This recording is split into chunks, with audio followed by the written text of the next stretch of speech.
થોડાક દિવસો પછી ખેડ અને ત્યારબાદ વાવેતરની સિઝન શરૂ થશે અને વાવેતરની સિઝન શરૂ થાય તે પહેલાં આપણો ખેડૂત બીજ ખરીદતો હોય છે અને બીજ ખરીદવાનું અને બીજનું બજાર ખરબો રૂપિયાનું છે, અરબો રૂપિયાનું છે અને સ્વાભાવિક રીતે જ જ્યારે આટલું મોટું માર્કેટ હોય ત્યારે બીજ જે સરકાર તરફથી પણ આપવામાં આવે છે, અધિકૃત ઉત્પાદકો તરફથી પણ આપવામાં આવે છે, એ સિવાય પણ અનેક ઉત્પાદક અને વિતરકો હોય જે અનઅધિકૃત બીજ વેચી નફો કમાતા હોય.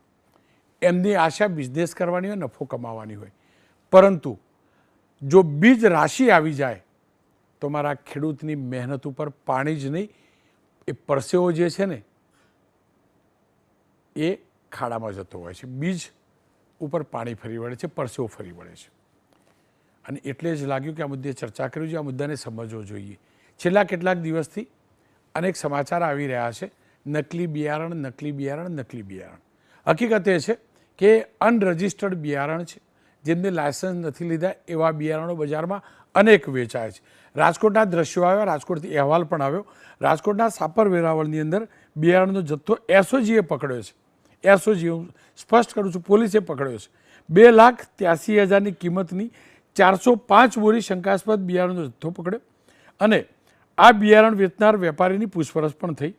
વેપારી આ બિયારણનો જથ્થો સાબરકાંઠાના ઈડરથી લઈ આવ્યો હતો. પોલીસ એની તપાસ કરવા ઈડર પણ પહોંચી છે. ઈડરની પેઢીમાંથી જ્યાંથી બિયારણ લેવું હતું એનો જે સંચાલકો છે, મને જે જાણકારી મળી છે એ પ્રકારે ભૂગર્ભમાં ઉતરી ગયા છે. હવે જેન્યુન બિયારણ છે તો એમને ભાગવાની જરૂર ન હોય. ખેર, એમને અન્ય ઠેકાણે પણ વેચ્યું હશે.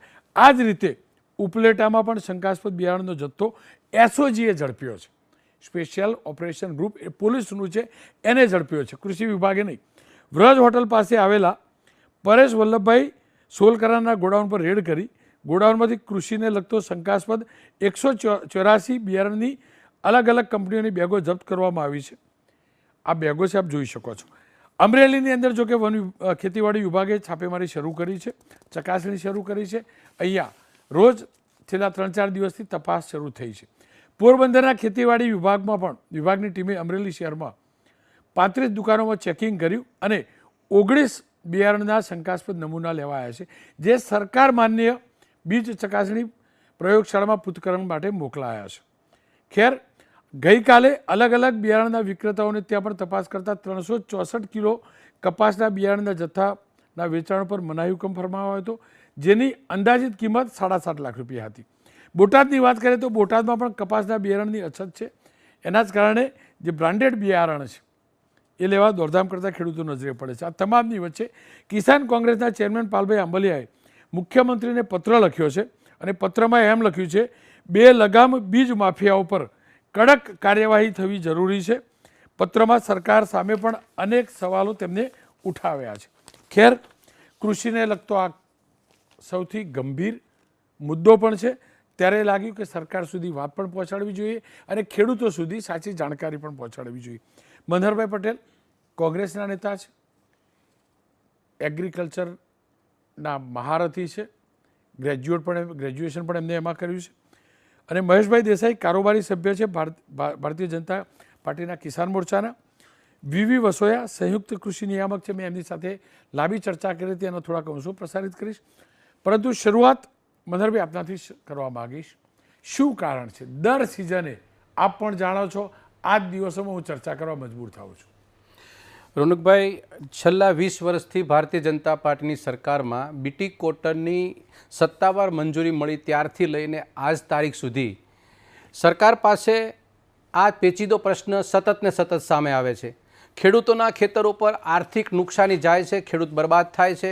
પરંપરાગત રીતે 1-2 રેડ પડે અને પોલીસ અત્યારે તમે જે સ્ક્રીન ઉપર બતાવો છો એવું બતાવવાનું અને પછી પાછળથી બધું સમૂહ સૂરતું થઈ જવાનું. પ્રશ્ન અહીંયા એ છે કે બીજ બુટલેગરો એની કમ્પેરિઝન સંપૂર્ણ રીતે આજે રાજ્યની અંદર અનઅધિકૃત રીતે દારૂ જે વેચાય છે અને વેચનારાઓને બુટલેગર કહો છો, એમ અનઅધિકૃત રીતે જે બીજનો વેપાર કરે છે એને અમે બીજ બુટલેગર કહીએ છીએ. હું રોનકભાઈ તમારી સ્ક્રીન ઉપર એક વાતની સ્પષ્ટતા કરું. રાજ્યની અંદર અનેક પ્રકારના બિયારણના ધંધા કરનારા અનેક સારા લોકો છે. અનેક આશાસ્પદ જાતો આપે છે, વેપારીઓ સારા છે, ગુજરાતની ખેતીને સમજે છે અને ગુજરાતના ખેડૂતોને સારામાં સારી આવક કરાવે એવી પેદાશ પણ કરે છે. એ લોકોને તમામને હું વાત કરી અને જે બચેલા જે લોકો છે કે જે મોટો સોર્સ છે ગુજરાતની સરકાર જેને કંટ્રોલ નથી કરી શકતી, અને દર વર્ષે એબીપી અસ્મિતાના રોનક પટેલ આ વાત દર વર્ષે 2 વખત 3 વખત 4 વખત મૂકે છે. 4-5 વર્ષ નહીં, 25 વર્ષ 20 વર્ષનો આ સરવાળો કીધો. હવે આ વસ્તુ શું કામ થાય છે? એક તો પ્રશ્ન એ કે આપણે ચર્ચા એટલા માટે કરવી પડે છે કે પરિસ્થિતિ ખેડૂતના ખેતર ઉપર નાજુક થાય છે. ઉત્પાદનનો સૌથી મોટો સોર્સ છે એ બિયારણ છે, અને બિયારણ એ નબળું પડે તો વરસ નબળું બને, અને બિયારણ નિષ્ફળ જાય તો રાજ્યની કે ખેડૂતની ખેતી નિષ્ફળ જાય. હવે આ ફંડામેન્ટલ બાબત છે. હવે હું તમને કહું કે આ બીજ બુટલેગરોને નાથવા માટે સરકારને શું તકલીફ છે? પહેલો પ્રશ્ન તો મને પણ થાય કે 20-20 વર્ષથી જે સરકાર પાસે એક પેઢીથી શાસન કરવાની વ્યવસ્થા હોય, એકના એક પ્રશ્નો આવે. રોનકભાઈ, તમને કહું કે આ લોકો જે ચોરી કરનારા છે ને, એ લોકો એવું નથી કે આજે રમેશભાઈ ચોરી કરીને બીજ બુટલેગર બન્યા તો બીજી દિવસે છગનભાઈ બન્યા, એવું નથી. આ સુભાષ ચોથાણી નામની વ્યક્તિ છેલ્લા 10 વર્ષથી એનું બિયારણ પકડાય છે, છેલ્લા 10 વર્ષથી, અને એનું બિયારણ પકડાય છે, એના ઉપર એફઆઈઆર થાય છે, ફરિયાદ થાય છે, અને મામૂલી ખર્ચ એનો જે દંડ છે એ ભરી નીકળી જાય છે. સરકારમાં અમે એ વાત મૂકીએ છીએ જે પાલભાઈ આંબલિયાએ મૂકી કે સરકારની અંદર એવા 3 કાયદાઓ જે મહારાષ્ટ્રની સરકારે બનાવ્યા એવું કેમ નથી બનાવતી? ભારતીય જનતા પાર્ટીની સરકાર ત્યાં પણ બેઠી છે.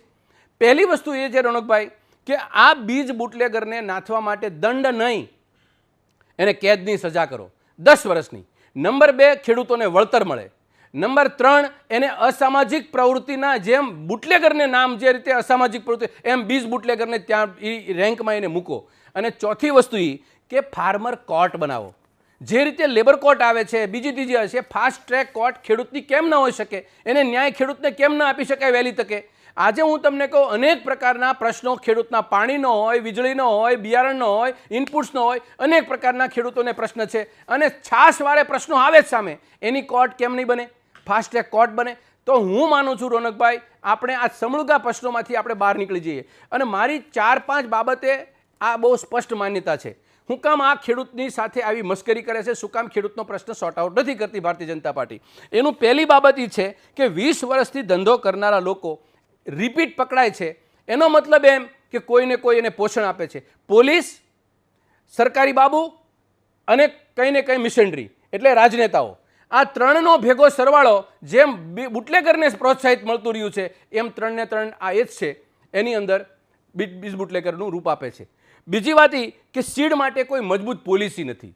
અત્યાર સુધી 20 વર્ષની અંદર એક પણ એવી બાબત નથી કે સીડ માટે કોઈ મજબૂત પોલિસી મૂકી હોય જેના કારણે ખેડૂતોનું સુરક્ષા થતી હોય, ખેડૂતનું રક્ષણ થતું હોય. Number 3, GM lab, genetical modified technology. રનકભાઈ, તમને અચરજ લાગશે કે આ બિયારણને ટેસ્ટ કરવા માટેની ફિઝિકલી લેબ છે, પણ એમાં કોઈ લેબ ટેકનિશિયન નથી. એની અંદર એલિઝા કરવા માટે કોઈ એના પાસે પ્રમાણ નથી, લેબ નથી. અને રાજની બિયારણની જે બીજ નિગમ છે એ ટેન્ડર મૂકી અને લેબ ટેસ્ટ કરાવવાના સેમ્પલો અત્યારે તમે જે પકડ્યા ને એ તમામ સેમ્પલો ક્યાં જશે? ખાનગી લેબોરેટરીમાં. સાહેબ, દુર્ભાગ્ય કે ગુજરાતની 25 વર્ષનું છે કે જીએમ ટેકનોલોજીનું સીડનું વાવેતર થતું હોય અને એની લેબોરેટરી સરકાર પાસે નથી. એનેથી આગળ વાત કરું, આ બીજ બુટલેગરો 1, 2, 5, 25 જે પકડાય એની એક યાદી બહાર પડે અને ખેડૂતની સામે મૂકે. જો આ બીજ બુટલેગરો છે, આના ઉપર એફઆઈઆર ફાડી છે, આની આ જાત છે, આ માલિક છે, આનું બિયારણ મહેરબાની કરીને કોઈ ન લેશો એવી એક તો યાદી કરવી પડે. અને છેલ્લે વાત મૂકું રનકભાઈ, બીજ ઉત્પાદન કરનારા બીજ બુટલેગરોની એક વખત એની યાદીમાં નામ આવે, એનું બીજનું રજિસ્ટ્રેશન રદ કરો. અને ત્રીજી વાત કે 20 વર્ષની અંદર કૃષિ યુનિવર્સિટી, ખૂબ ગંભીરતાથી વાત કરું છું, 20 વર્ષથી કૃષિ યુનિવર્સિટી જીએમ ટેકનોલોજી ઉપરનું કોઈ સંશોધન કેમ કરતી નથી? કરોડો રૂપિયાના ખર્ચે ગુજરાતની કૃષિ યુનિવર્સિટી ચાલે છે અને એની રેકગ્નાઇઝ વેરાયટી કેમ બહાર પડતી નથી? અને બીજ બુટલેગરોને પ્રોત્સાહન આપવા માટે સતત ને સતત આપણે આવી ચર્ચા કેમ કરવી પડે છે? જે ખાનગી બીજ ઉત્પાદકોની ચર્ચા કરવી પડે છે. એટલે રોનકભાઈ, સરવાળે તમારી એક લીટીમાં વાત પૂરી કરું કે બીજનો પ્રશ્ન એ 20 વર્ષથી છે. ભારતીય જનતા પાર્ટી સરકાર એ કામ નથી કરી શકી. એના માટેના મુખ્ય કામ છે પોલીસ, મિશનરી અને સરકારની અંદર બેઠેલું તંત્રનું સિસ્ટમ. જો આ બદલશે નહીં ત્યાં સુધી આપણે આ 20 વર્ષમાં જે આપણે વાતો કરી એવી આવનારા 20 વર્ષ સુધી પણ આપણે કરતા રહીશું, પણ ખેડૂતોના ખેતર ઉપર જે સામાન્ય રીતે આર્થિક મોટી નુકસાની જાય છે એ નુકસાની જવાની ને જવાની. મહેશભાઈ, જુઓ, બીજ, તમે તો ખેડૂત છો અને મારા બાપાએ મને કીધેલું કે જે ખેડૂત બીજ ખાઈ જાય ને એ પાક પકવી ના શકે, અને એમના બાપા કહીને ગયેલા. બીજ જ નબળું હોય, ખાવાની વાત તો પછી રહી, ખેડૂતને બીજ જ જો નબળી ગુણવત્તાવાળો આપવામાં આવે તો ખેતી શું થવાની. અને હું નકલી શબ્દ નથી વાપરતો, અનસર્ટિફાઈડ શબ્દ વાપરું છું. બીજ સારી ક્વોલિટીનું ગુણવત્તા સભર જ મળે, એ સિવાયનું ન જ મળે, એ પ્રકારે પોલિસી બનાવવામાં, એ પ્રકારની કાર્યવાહી કરવામાં સરકાર ઉદાસીન કેમ? રોનકભાઈ, સૌપ્રથમ તો જે આપણે બિયારણનો મુદ્દો લઈ રહ્યા છીએ, એ બિયારણની થેલી જે 400-500 ગ્રામની થેલી આવે છે, એ ખાલી બિયારણની થેલી નથી. એમાં કેટલા વિદ્યાર્થીઓની ફી સમાયેલી છે, એમાં કેટલી બહેનોના કરિયાવર અને મામેરા સમાયેલા છે. એટલે આ બિયારણનો મુદ્દો છે એ આપણા સૌ માટે ખૂબ અગત્યનો, ખેડૂતો માટે ખૂબ ખાસ, કારણ કે એના થકી એ 3 મહિના જે મહેનત કરશે ને એનાથી એનું એ આખા સપનાઓ જે છે એ સાકાર થવાના છે. પણ આ બિયારણની જે વિષય ચાલી રહ્યો છે, જે હમણાં મીડિયામાં ખૂબ નકલી ચાલ્યું, પણ આપે જેમ ક્લેરિટી કરી એમ કે નકલી છે, એ નકલી બિયારણ જે અત્યારે શબ્દ વપરાશમાં છે એ નકલી ખરેખર નકલી નથી, એ અનસર્ટિફાઈડ છે, એટલે કે માન્યતા પ્રાપ્ત નથી. આમાં આપણે એ સમજવું જરૂરી છે કે બિયારણ ઘણી ટાઈપનું, એટલે કે એક નકલી જેમ કહેવામાં આવે છે, નકલી એટલે જે તે કંપની દ્વારા કપાસનું બિયારણ છે થેલીમાં હોય છે, એટલે એ કપાસ નકલી છે એવું તો કહી ના શકાય. બીજું એક એ રીતે ડુપ્લિકેટ પણ હોઈ શકે કે કોઈ કંપનીનું બ્રાન્ડ છે, એ બ્રાન્ડનું મેન્યુપ્યુલેશન કરી અને બીજી કોઈ બ્રાન્ડ અંદર વેચવામાં આવે તો એને ડુપ્લિકેટ કહેતા હોઈએ છીએ. ત્રીજી વસ્તુ, અનઅધિકૃત બિયારણ, જે આપણે અત્યારે મીડિયામાં કોમન ભાષામાં આપણે નકલી કહી રહ્યા છીએ. અનઅધિકૃત બિયારણ એ એવું છે કે જેને સરકારે મંજૂરી નથી આપેલી અને વેચાઈ રહ્યું છે. અને જેમ આપે કહ્યું એમ હલકી ગુણવત્તાવાળું બિયારણ, એના માટે સરકારના ધારાધોરણો છે. જે ધારો કે ભેજ વધારે હોય કે ઉગાવવામાં એનો પ્રોબ્લેમ થઈ શકે એવું હોય તો એ બિયારણ હલકી ગુણવત્તાનું કહેવાય. એટલે આમ બિયારણમાં આપણે એના ભેદ સમજવા જરૂરી છે. બીજું કે જે રીતે નકલી બિયારણ એટલે કે અનસર્ટિફાઈડ બિયારણની જે વાત થઈ રહી છે, એમાં ઘણી જગ્યાએ એવું જોવા મળે છે કે એ જે અત્યારે કપાસની વાત છે ખાસ, તો ગુલાબી ઈયળથી ખેડૂતો પરેશાન હોય છે અને એ માટે થઈને એ 4G 5G જેવા રસ્તાઓ અપનાવતા હોય છે. પણ આજની પરિસ્થિતિમાં આપણે રોનકભાઈ જોઈએ તો ઘણા ખેડૂતો ઘર મેળે ઘઉં છે, જીરું છે, આ બધાનું બિયારણ ઘર મેળે જ બનાવતા હોય છે અને એના પછીના વર્ષે ઉપયોગમાં લેતા હોય છે, ક્યાંક સગા સંબંધીઓને પણ આપતા હોય છે. એટલે આ રીતે ખેડૂતોની પોતાની ઇન્ટરનલ અન્ડરસ્ટેન્ડિંગના હિસાબે આ રીતે એક બીજનું જે કહેવાય કે અનસર્ટિફાઈડ બીજ ક્યાંક ને ક્યાંક જતું હોય છે. એટલે એ આપણે સમજી શકીએ કે ખેડૂતો પોતાની અન્ડરસ્ટેન્ડિંગથી કરતા હોય છે, એટલે એમાં આપણે કંઈ કરી શકતા નથી.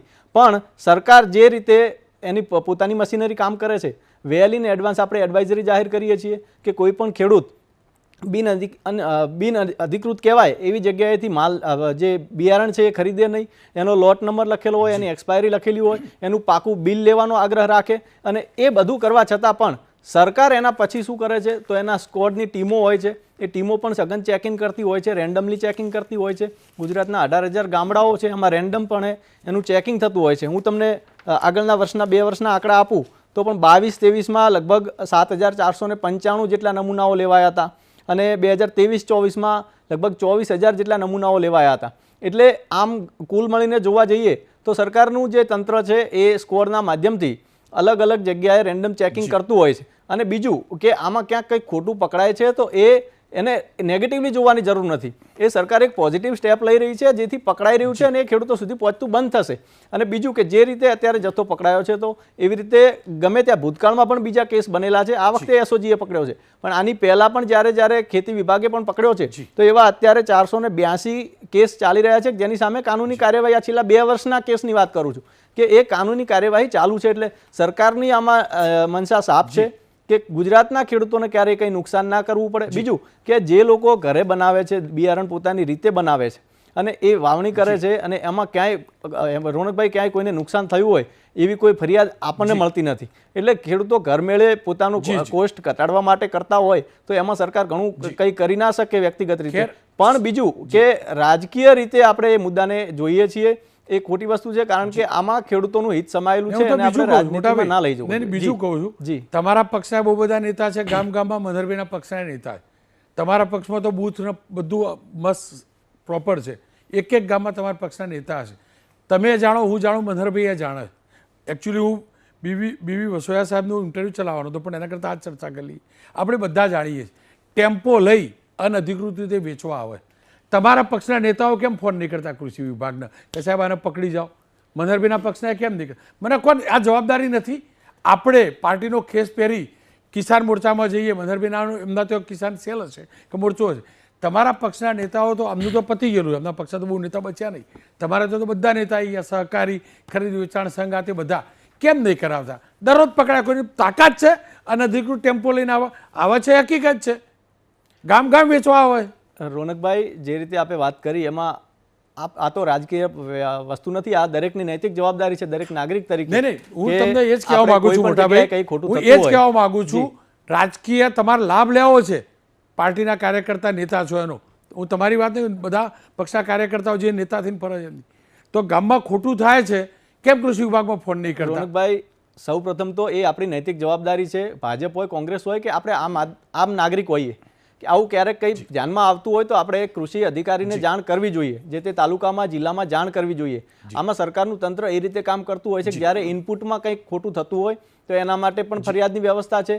ઇવન ઇનપુટ તમે જ્યારે એવા કોઈ ઇનપુટ લાવી લીધા છે અને એના પછી કોઈ સર્ટિફાઈડ બિયારણ લાવ્યું છે અને એના પછી ધારો કે તમારે પાકમાં કોઈ તકલીફ આવી, ઊભા પાકમાં કઈ તકલીફ આવી છે, એ બિયારણ ખોટું નીકળ્યું છે, તો એના માટે પણ સરકારની મશીનરી છે, એના સરકારના કૃષિ વૈજ્ઞાનિકો તમારા ખેતર પર આવીને તપાસ કરી જાય એવી વ્યવસ્થાઓ આપણે ત્યાં ગોઠવાયેલી છે.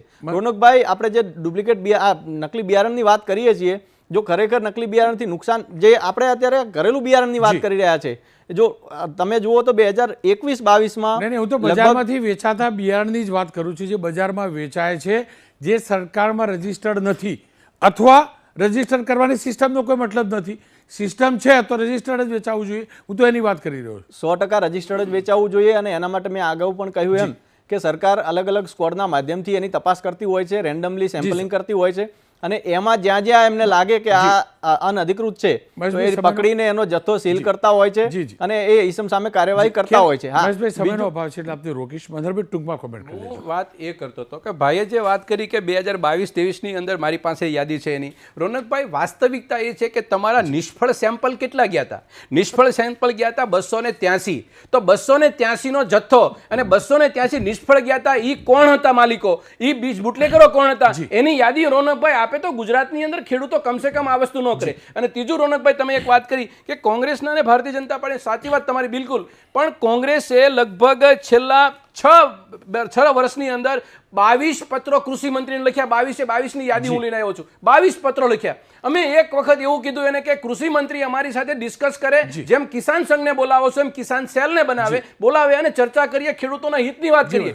ખેડૂતના ખેતર ઉપર જે અરાજકતા ફેલાય કે ખેડૂતના ખેતર ઉપર કે પાક નિષ્ફળ જાય, એના માટે સરકારે રિસ્પોન્સિબિલિટી સ્વીકારવી પડે, કારણ કે ખેડૂત મા બાપ તરીકે સરકારને મત આપીને ચૂંટે છે. એટલે બીજી વાત એ કરું કે રોનકભાઈ, કાયદાની પરિસ્થિતિ તમને કહું, એક પર્યાવરણ સુરક્ષા અધિનિયમ લગાડે, એક જરૂરી ચીજ વસ્તુનો અધિનિયમ લગાડે અને એક બિયારણ નિયંત્રણ. સાહેબ, આમાંથી એકની અંદર સજા 1 વર્ષથી જાજી છે નહીં અને કોઈ પણ પ્રકારની સજા વગરના કાયદાઓ લગાડે, દંડ ભરીને છૂટી જાય છે અને કરોડો રૂપિયાની કમાણી કરે છે. એટલે મારું સરકારને એક વાત એ છે કે મહારાષ્ટ્ર ગવર્મેન્ટને જે કાયદાઓ લગાવવાની પ્રયત્ન કર્યા અને બીજ બુટલેગરને બુટલેગરના દરજ્જો આપો અને 10 વર્ષની સજા આપો. હું તમને કહું, ગુજરાતના ખેડૂતોના ખેતર ઉપર કોઈ નકલી કે નબળું બિયારણ કે અનધિકૃત બિયારણ મોકલતા પહેલા 10 વખત વિચાર કરશે. સમયનો અભાવ છે, પણ એ હકીકત છે કે અનરજિસ્ટર્ડ બિયારણ ન વેચાવવું જોઈએ, એની પ્રોપર સિસ્ટમ ગોઠવાવી જોઈએ. એ પણ હકીકત છે.